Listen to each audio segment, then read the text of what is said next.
Selama lebih dari 1 dekade, Bitcoin menjadi raja tak tergantikan, penggerak pasar, pemimpin siklus, penentu arah seluruh industri kripto. Tapi, apa jadinya kalau kita bilang bahwa era itu perlahan mulai berubah dan bahwa kita mungkin sedang memasuki sebuah babak baru, yaitu post-Bitcoin market? Apakah itu mungkin? Apa ya kira-kira tandanya dan apa artinya untuk para investor? Yuk, Minhack kupas tuntas di channel Crypto Hack ID. Untuk memahami kenapa kita mungkin memasuki era post Bitcoin, kita harus kembali sebentar. Bitcoin diciptakan pada tahun 2009 oleh Satoshi Nakamoto sebagai mata uang digital terdesentralisasi. Selama bertahun-tahun, Bitcoin tidak hanya memimpin pasar, tapi juga mengontrol pasar. Nah, dulu dominasi Bitcoin bisa mencapai 85-95%, yang artinya kalau Bitcoin bergerak 5% saja, seluruh market ikut bergerak. Namun, dominasi itu mulai berubah secara perlahan. Hari ini, dominasi Bitcoin semakin tidak absolut.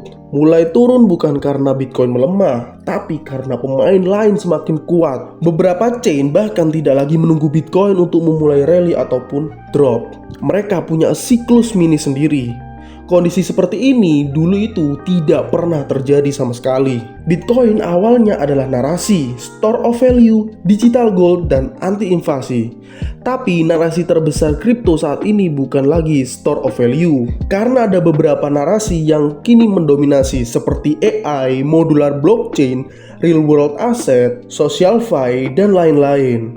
Semua narasi besar itu tidak dipimpin oleh Bitcoin, dan ini adalah tanda paling jelas kalau pasar mulai kehilangan ketergantungan pada Bitcoin. Generasi yang mendominasi adopsi kripto juga berubah, seperti Gen Z yang lebih memilih Solana daripada Bitcoin, dan generasi boomers yang memilih Ethereum daripada Bitcoin, dan developer muda yang memilih AI dan modular chains. Gen Z tidak memulai perjalanan kripto dari Bitcoin. Mereka masuk dari Solana, meme coin, atau airdrop layer 1 baru. Tanyakan ke 10 pemula hari ini, sebagian besar tidak punya Bitcoin sama sekali. Inilah sesuatu yang belum pernah terjadi sebelumnya. Alasan paling nyata kenapa post Bitcoin market bisa terjadi, karena sumber cuan terbesar sekarang bukan dari Bitcoin. Mari Minhack breakdown. Seperti airdrop bukan dari Bitcoin, meme coin bukan dari Bitcoin, DeFi yields bukan dari Bitcoin, NFT dan social fi juga bukan dari Bitcoin, apalagi GameFi dan AI bukan dari Bitcoin. Semua inovasi ini hidup di luar Bitcoin. Arah uang mulai berubah, arah inovasi juga berubah. Dan di pasar, uang dan inovasi menentukan arah kekuasaan. Institusi datang ke kripto bukan karena Bitcoin, tapi karena tokenisasi aset, AI blockchain, dan Ethereum. ETF Bitcoin memang besar, tapi stagnan. Institusi mulai fokus ke infrastruktur kripto. Contoh, dana pensiun beli ETH. Venture capital besar fokus ke modul AI. Pemerintah eksperimen ke RWA bukan ke Bitcoin. Bitcoin tetap penting, tapi tidak lagi menjadi pusat percakapan.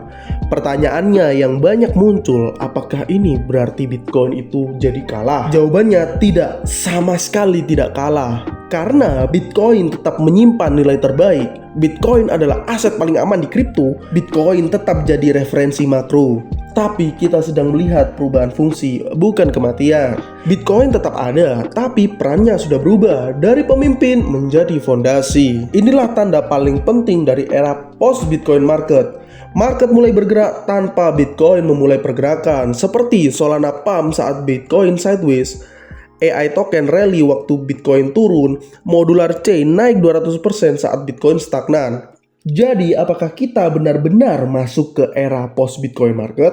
Jawabannya, ya, perlahan tapi pasti.